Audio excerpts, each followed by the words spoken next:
Vinayak Institute. I am your spoken teacher. So let's start the class with a new topic, introduction.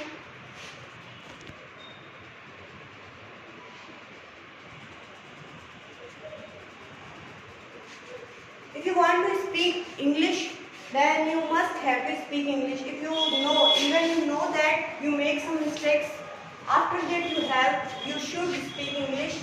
So the way of English you speak that decide your impression.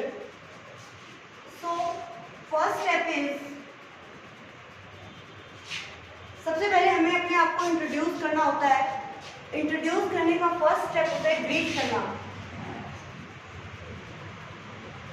जब हम कहीं भी जाते हैं तो सबसे पहले greet करते हैं. ग्रीट करने के लिए अपन गुड मॉर्निंग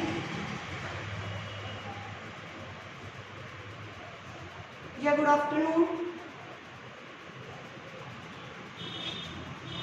या गुड इवनिंग का यूज करते हैं.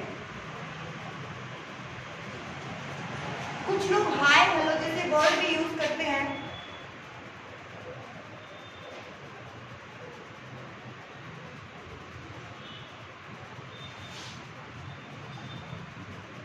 बट ये जो होते हैं ये फॉर्मल वर्ड्स होते हैं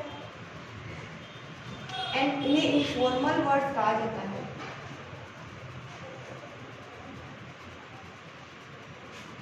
अगर आप कहीं इंटरव्यू देने के लिए जा रहे हैं या कहीं टीचिंग करवा रहे हैं तो आपको ये सारे वर्ड्स यूज करने होते हैं. और इनके अलावा अगर आप अपने फ्रेंड्स या किसी अपने कजिन से मिलते हैं तो आप इन वर्ड्स का यूज करते हैं. जो जगह फॉर्मल होती है उसके लिए good morning, good afternoon, good evening का यूज किया जाता है. और इनफॉर्मल जगह के लिए हाय हेलो व्हाट्सअप गाइस ऐसे वर्ड्स यूज किए जाते हैं.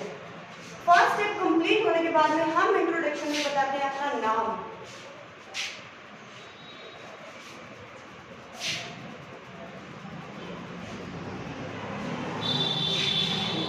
नेम. सो नेम को हम कितने टाइप से बता सकते हैं. इसमें फर्स्ट होता है माय नेम इज, जो भी आपका नाम है वो. Second my self. Third this is and आपका नेम. तो माई नेम इज अपन, जैसे मेरा नाम रोहिणी है तो मैंने बता दिया my name is Rohini. My self Rohini and this is Rohini. सबसे बेस्ट वे इसमें यही होता है जो अपन बोलते हैं my name is Rohini. Secondly my self Rohini जो होता है वो इसे हम ग्रामेटिकली गलत बताते हैं. बिकॉज माई सेल्फ जो होता है एक पॉजेसिव नाउन होता है और जस्ट पॉजेसिव नाउन के बाद में हम अपन नाउन का यूज कभी नहीं करते. तो ये ग्रामेटिकली गलत बताया जाता है. But in the spoken you can also speak my self Rohini. Third this is Rohini. तो आप किसी भी 3 या 4 तरीकों से अपने नाम को इंट्रोड्यूस कर सकते हैं. थर्ड स्टेप होता है प्लेस.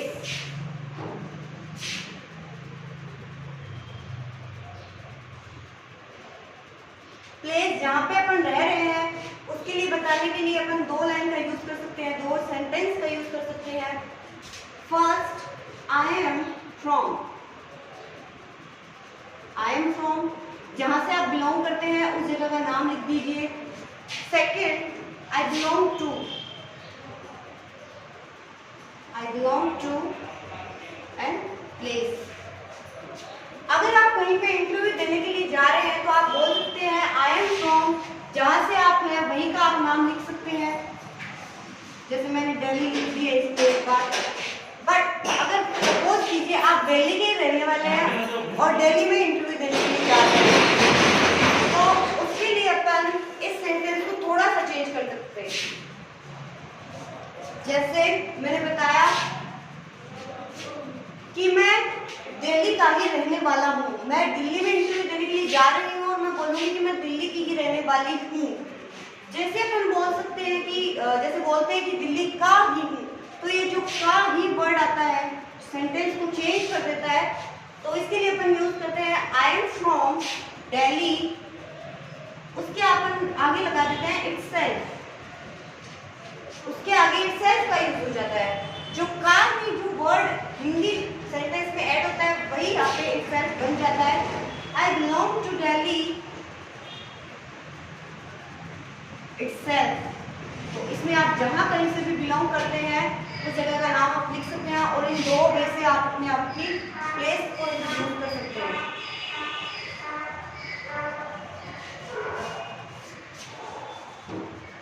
फर्स्ट स्टेप होता है आपका family.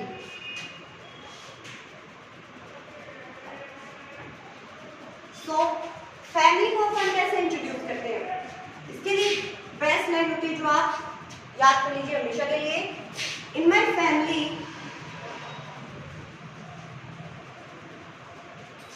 apart from my parents, apart from my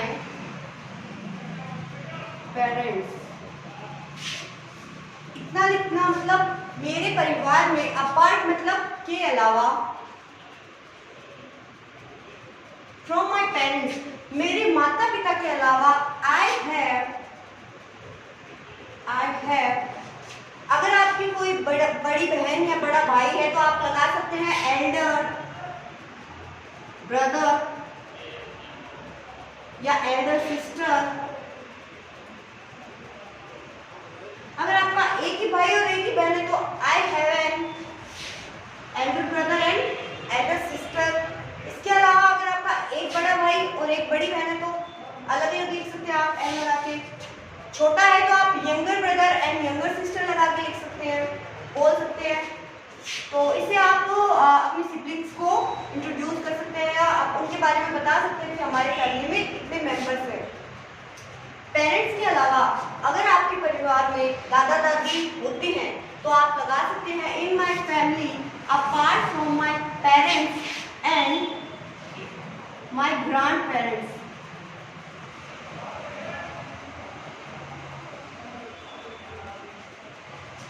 तो मेरे परिवार में माता पिता और दादा दादी के अलावा मेरी छोटी बहन या छोटा भाई, बड़ा भाई या बड़ी बहन या जितने भी आपके मेंबर्स होते हैं फैमिली में, उनको आप इंट्रोड्यूस कर सकते हैं।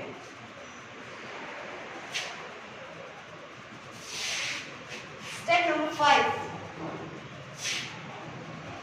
इसमें अपन अपनी क्वालिफिकेशन को इंट्रोड्यूस करते हैं।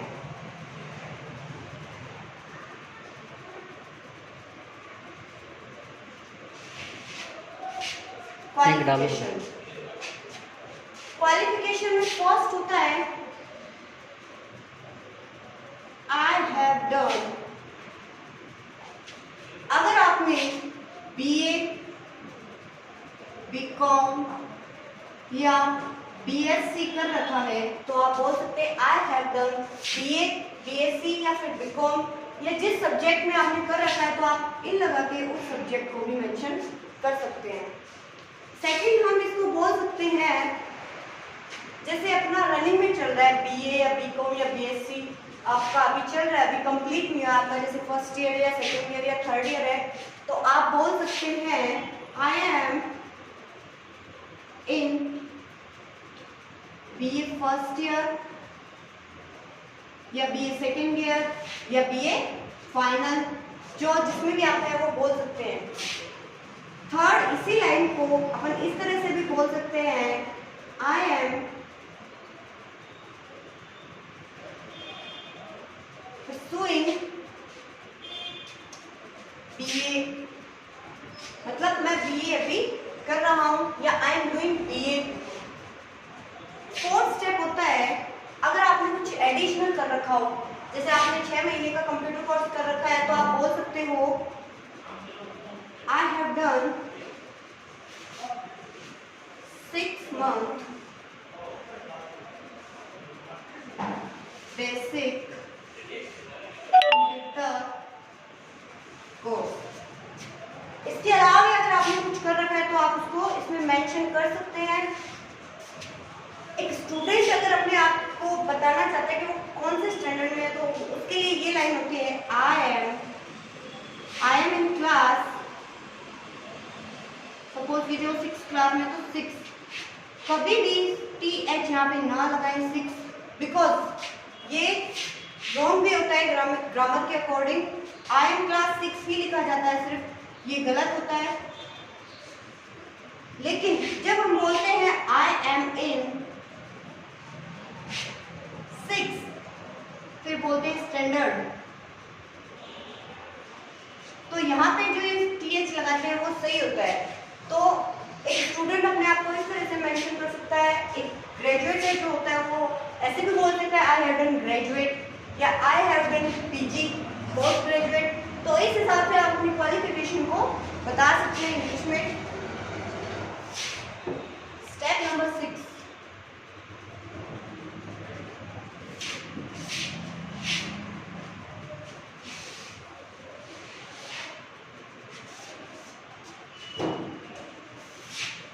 आपकी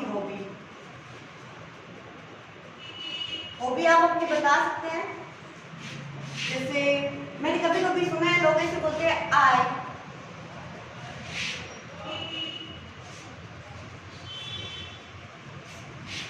I love to listen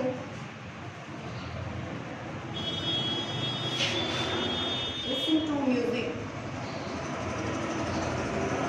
तो लिसन एक ऐसी एकमात्र वर्ब होती है जिसके बाद में हमेशा टू प्रीपोजिशन का यूज किया जाता है। कभी भी ऐसा नहीं बोला जाता I like to listening music, हमेशा यही बोलते हैं I love to listening music. या फिर बोल सकते हैं my hobby is listening to music. इसी टाइप से आप अपने बता सकते हैं my hobby is listening to music या डांसिंग, रीडिंग, सिंगिंग,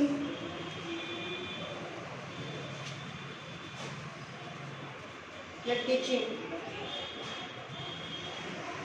या लीडरशिप करना चाहते हैं तो उनको मेंशन कर सकते हैं। आप मैनेजमेंट करना जानते हैं तो आप उनको मेंशन कर सकते हैं। जो भी आपको पसंद होता है उसको आप यहाँ पे मेंशन कर सकते हैं। अगर आपको अपनी हॉबीज एक साथ बतानी हो, सेंटेंस को अगर शॉर्ट करना हो तो आप ऐसे बोल सकते हैं माय हॉबीज आर, उसके बाद में आप अपनी सारी हॉबीज यहाँ पे मेंशन कर सकते हैं। My hobbies are dancing, reading, singing, teaching and listening to music.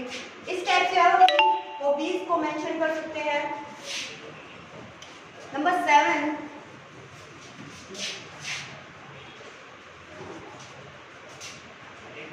Number जो स्टेप होता है अपना एक्सपीरियंस का होता है। एक्सपीरियंस जो स्टूडेंट्स होते हैं उनको तो पता है कोई एक्सपीरियंस नहीं होता है किसी भी वर्क का, किसी भी प्रोफेशनल वर्क या ऑफिशियल वर्क का कोई भी एक्सपीरियंस नहीं होता है। तो उन्होंने 12th पास नहीं किया तो वो कोई काम कैसे करेंगे।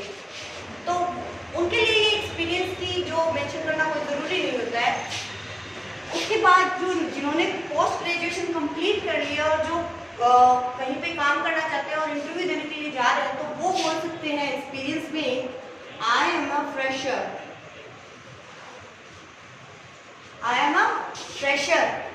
अगर किसी के पास कोई भी एक्सपीरियंस नहीं है तो वो यही बोलेगा I am a fresher. Second, अगर किसी के पास कोई एक्सपीरियंस है तो वो बोल सकता है I have 2 year working experience। वो अपने अगर उसको 2 साल का एक्सपीरियंस है तो वो यहाँ पे मेंशन कर सकता है। इसके बाद अगर आप उसको डीपली में बताना चाहते हैं कि मैंने ये काम किया है, यहाँ पे किया है, तो आप इसको ऐसे मेंशन कर सकते हैं आई हैव 2 year experience इन। जहाँ पे आपने काम किया है उस जगह को मेंशन करें। इन सपोज कीजिए आपने HDFC में काम किया है तो यहाँ पे लिख दीजिए I have 2 year experience in HDFC banks as a या एन का यूज करना होता है अपने को एज एन ऑफिसर।